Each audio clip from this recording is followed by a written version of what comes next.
राधे श्याम। आप सभी भक्तों को, वैष्णव जनों को मेरा सादर प्रणाम। आज बड़ा ही पावन दिवस है, होलिका पूर्णिमा यानी होली का पर्व है।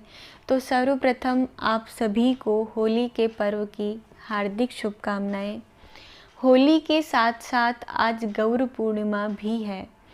आज भगवान प्रेमा अवतार श्रीमंत चैतन्य महाप्रभु का प्राकट्य दिवस या आविर्भाव दिवस है, जिनका जन्म नवदीप धाम में हुआ, जो श्री ठाकुर जी और श्री राधा रानी के सम्मिलित रूप हैं, जिन्होंने हरिनाम संकीर्तन की महिमा को पूरे विश्व में प्रकट किया और महामंत्र हरे कृष्ण कृष्ण कृष्ण हरे हरे, हरे राम राम राम हरे हरे, इस महामंत्र की महिमा को जन जन तक पहुंचाया। तो आप सभी को गौर पूर्णिमा या गौरांग महाप्रभु के आविर्भाव दिवस की भी हार्दिक शुभकामनाएं। होली का त्यौहार भारत के प्रमुख और पुराने पर्वों में से एक है, जो दुराचार पर सदाचार की विजय, असत्य पर सत्य की विजय और अहंकार पर भक्ति और विश्वास की विजय का पर्व है। होली का त्यौहार कई पौराणिक गाथाओं से जुड़ा हुआ है, जिसमें सबसे मुख्य कथा, जिसको हम भली भांति जानते ही हैं, हिरण्याकश्यप की बहन होलिका की पराजय और भक्त प्रहलाद की विजय के उपलक्ष्य में ये पर्व मनाया जाता है। कुछ अन्य कथाएं भी होली से संबंधित हैं। एक कथा के अनुसार हिमालय की पुत्री पार्वती जी भगवान शंकर से विवाह करना चाहती थीं, लेकिन उस वक्त भगवान शंकर अपनी तपस्या में लीन थे। तो देवताओं ने माता पार्वती की सहायता के लिए और महादेव की तपस्या भंग करने के लिए कामदेव को भेजा। कामदेव ने पुष्प बाण चलाया, जिससे महादेव की तपस्या भंग हो गई, लेकिन महादेव की क्रोधा अग्नि से कामदेव भस्म हो गए। उसके बाद भगवान शंकर ने माता पार्वती को देखा और माता पार्वती और भगवान शंकर का विवाह हुआ।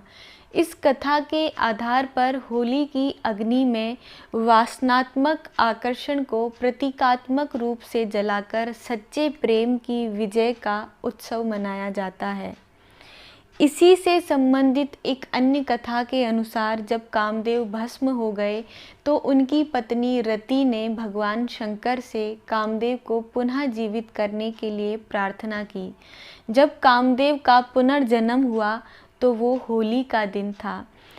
आज भी कहीं कहीं रति के विलाप को लोकगीत के रूप में गाया जाता है और साथ ही चंदन की लकड़ी का अग्निदान किया जाता है, ताकि कामदेव को भस्म होने की पीड़ा ना हो। इसके साथ ही बाद में कामदेव के जीवित होने की खुशी में ये रंगों का त्यौहार मनाया जाता है। कहते हैं कि ठाकुर जी ने जब पूतना का वध किया था, तो वो फाल्गुन की पूर्णिमा का ही दिन था। तो पूतना के वध की खुशी में भी होली का त्यौहार मनाया जाता है। इसके साथ साथ ही होली का त्यौहार हमारे परम लाडले ठाकुर और हमारी श्री किशोरी जू से भी जुड़ा हुआ है। बसंत के सुंदर मौसम में एक दूसरे पर रंग डालना इनकी लीला का ही एक अंग है। और ब्रज की होली श्री ठाकुर जी और श्री राधा रानी के इसी रंग में डूबी हुई होती है। वैसे भी पूरे विश्व में ब्रज की होली बहुत ही प्रसिद्ध है। सभी जगह होली 2-3 दिन की होती है, लेकिन ब्रज में 1 महीने पहले से ही होली का प्रारंभ हो जाता है, जिसमें फूलों की होली, लड्डू की होली, लठमार होली, अनेकों तरह से होली का आनंद मनाया जाता है। ब्रज की होली में बाह्य रंगों का प्रयोग नहीं होता, यानी ब्रज की होली बाह्य रंगों से नहीं खेली जाती। ब्रज की होली में भगवत नाम का रंग, अपने प्रियतम के प्रति प्रेम का रंग, अपनत्व का रंग, भक्ति का रंग मिला होता है, जिससे अपने परम प्रियतम आराध्य का विशुद्ध प्रेम पाया जा सके। भक्त कहता है ना कि प्रभु होली तो 2-4 दिन की ही है, लेकिन मैं तो जन्म जन्म के लिए तेरी होली।